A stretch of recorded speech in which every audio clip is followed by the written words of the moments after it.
Don't rage trade just yet. Sit down and strap in for the ultimate Supercoach podcast. It's time to win your leagues and dominate your mates. This is the Dual Position Podcast, hosted by Whisperer and SCAdrianasaurus.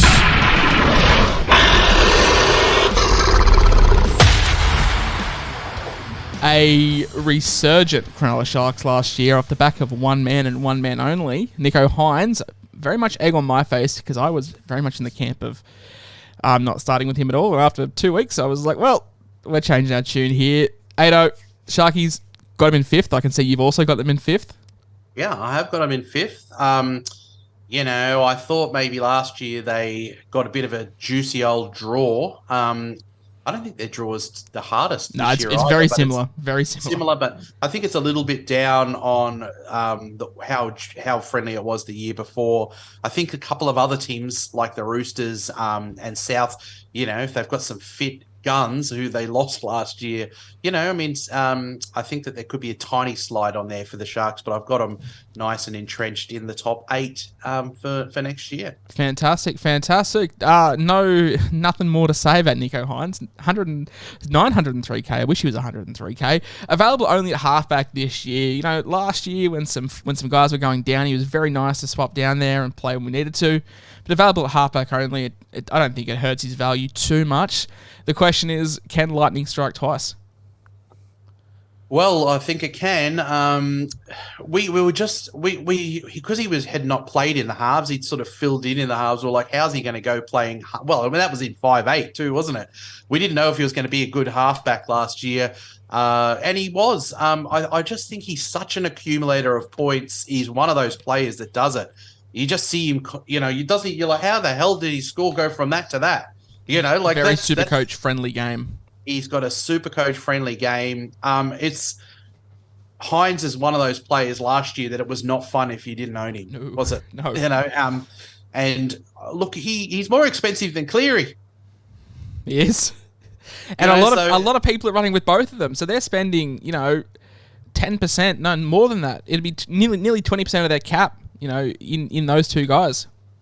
Yeah, it's huge. I'm doing it currently in the build. And look, it feels okay to me, the build. We'll have to go over our teams, I guess, how they're looking, because we haven't done an updated one. But look, the simple fact is that I think it's going to be Cleary and Hynes and then Daylight. It's probably going to go down to a Jerome Hughes or Daly Cherry Evans. Yeah, Cherry Evans if Turbo's fit.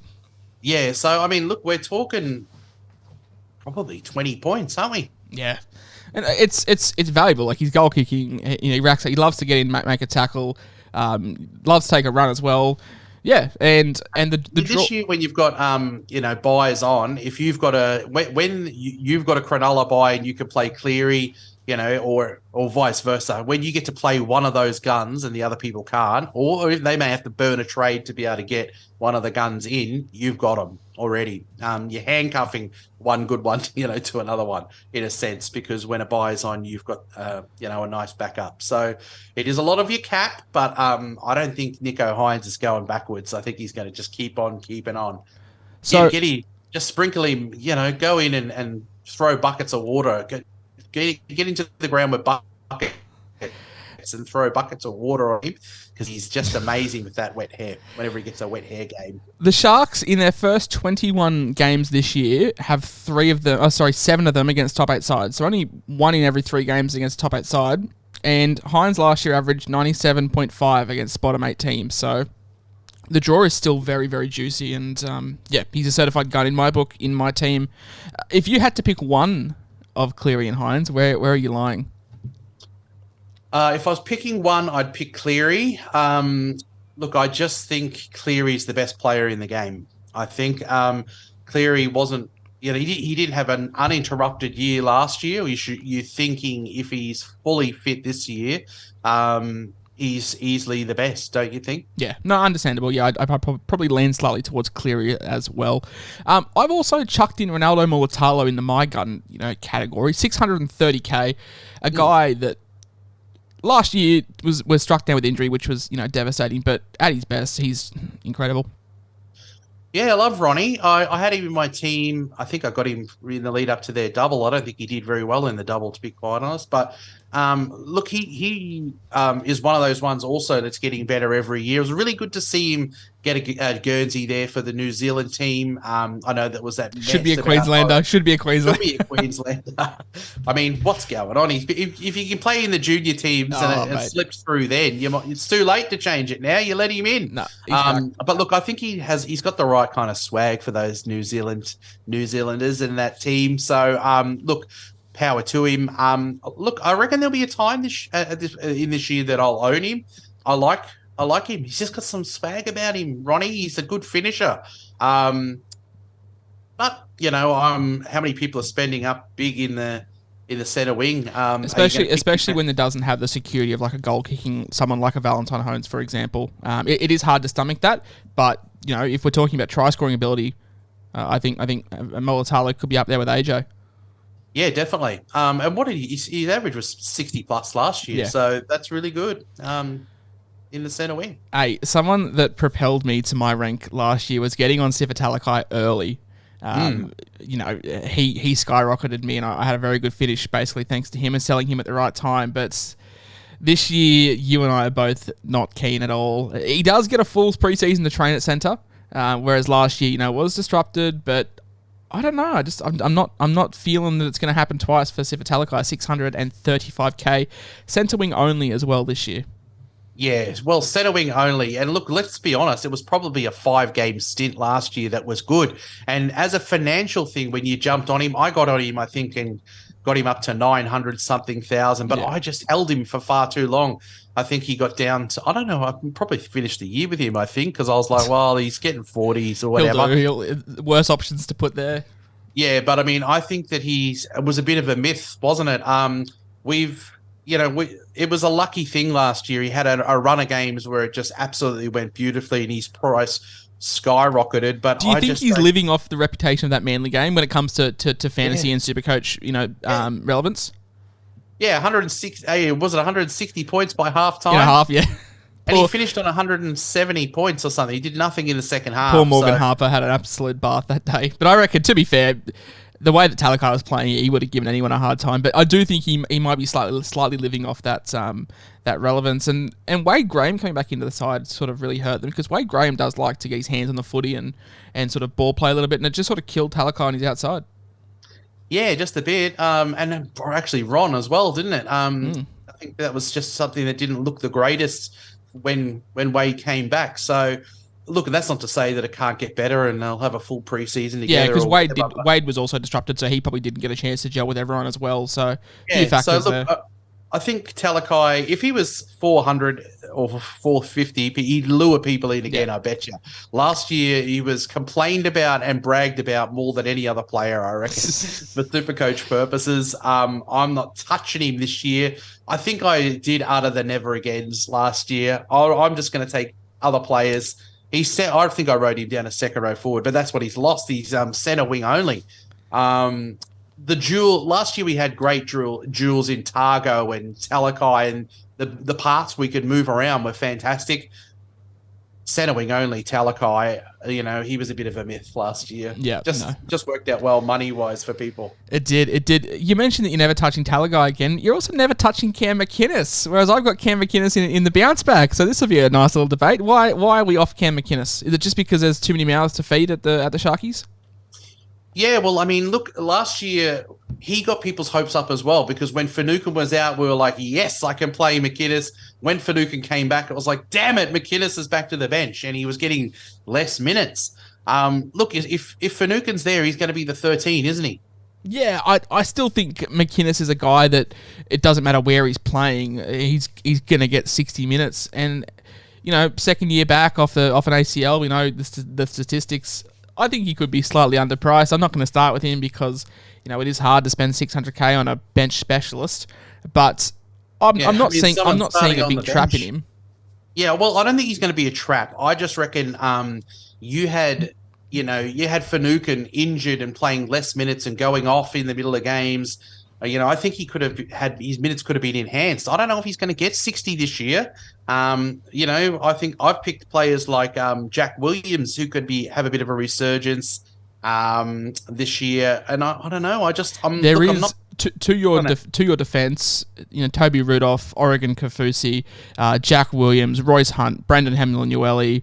Yeah. There's a lot of middles in that sort of rotation that need to get mouths, but I just think Finucane's big enough to slot back into play front row when needs to, and Cam McInnes could play 60, and I think there could be a slight bit of value. You need him to play 60, I reckon. Yeah, 100%.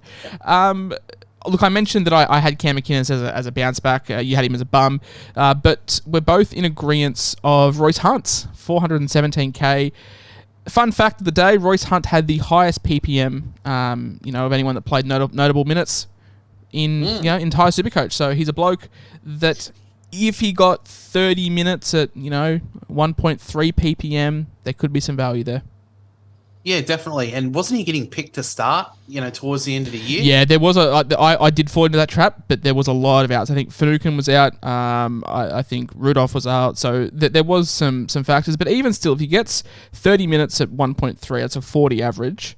417k, probably a little bit too much for me.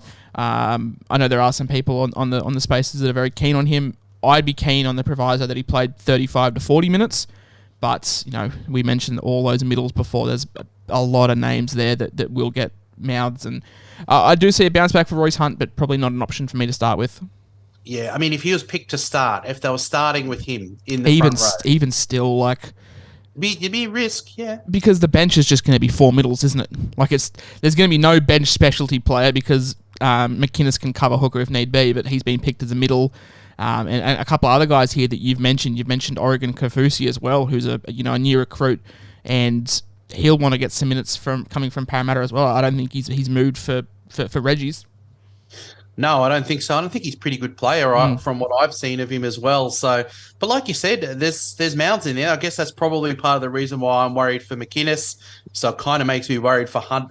Makes me worried, I guess, for Hamlin-Uele and Kaufusi, who I put in bounce backs. But look, they're not too expensive, are they? 381 for Oregon Kaufusi. And 375 for Hamlin-Uele. I think he was injured a bit last year as well. There was a period in time where he was looking really good, wasn't he? He was getting, we've got a new Fafita, haven't we? Mm-hmm. So, look, it's anyone's guess if someone's going to. Someone will be relevant. Someone will be relevant. But we don't know who yet. Will Kennedy for me is not relevant, Ado. What are you doing? What is going on here? Hey, William Kennedy, look, he is a fullback at 594. You're not going to start with him, are you? But, he's a talented footballer. God, they're talking about letting Lockie Miller go. I'd let Will Kennedy walk, not Lockie Miller. Not a big fan. Well, look, I think a fan. I think last year he got injured a few times as well. So I'm just sort of on the proviso that they're a top 5 team. They've got a pretty soft draw. He does chime well into their back line. They had a lot of disruptions last year, didn't they? So, where he was out or, then Wade Graham was out, Finucane was gone. They just had they had to plug a lot of gaps. They lost Katoa on the edge, on the wing, and then they lost Mulitalo. If they have a less disrupted season, I think their attack's singing. He's in the fullback position. Look, I'm not going to be playing funny buggers in the fullback. I'm going to go with 2 good ones, but maybe not to start the year, but Savs famously last year finished the year off with William Kennedy.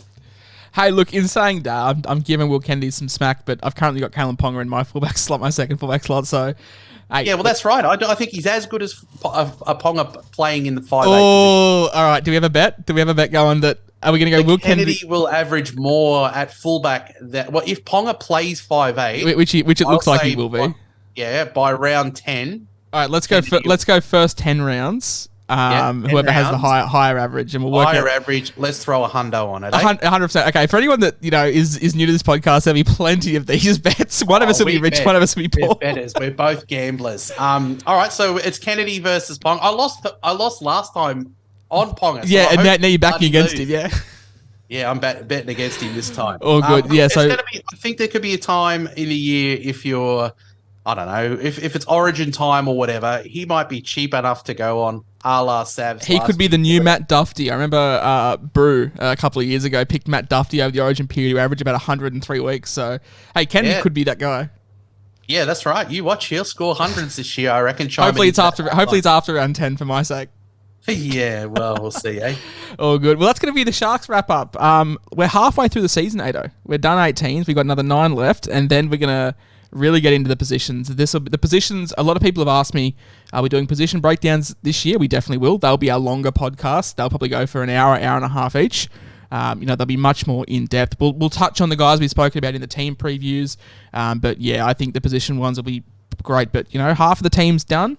The two best teams in the comp, in the Raiders and the Tigers, we both got them out of the way. So absolutely, yeah, mate. Until next time, we'll speak then. I don't know who we're going to be doing next in the next batch, but yeah, halfway done, and stay away from Siosifa Talakai.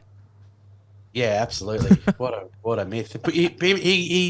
He gets for me, he's going to be the Tony Staggs Award. Oh, yeah. The Tony Staggs Award. All the hype with no delivery. Again. Katoni will win it himself, but Talakai will come second. Fantastic. All right, mate. We'll talk soon. For everyone listening, be safe. Supercoach. Okay, I'll quickly address this now. I'm getting a million messages. Supercoach opens around Australia Day. For anyone that doesn't have Team Picker, I answer that question a million times a day. We'll talk soon. Australia Day. We'll talk soon. All right, mate. Have a good one. You too. Bye.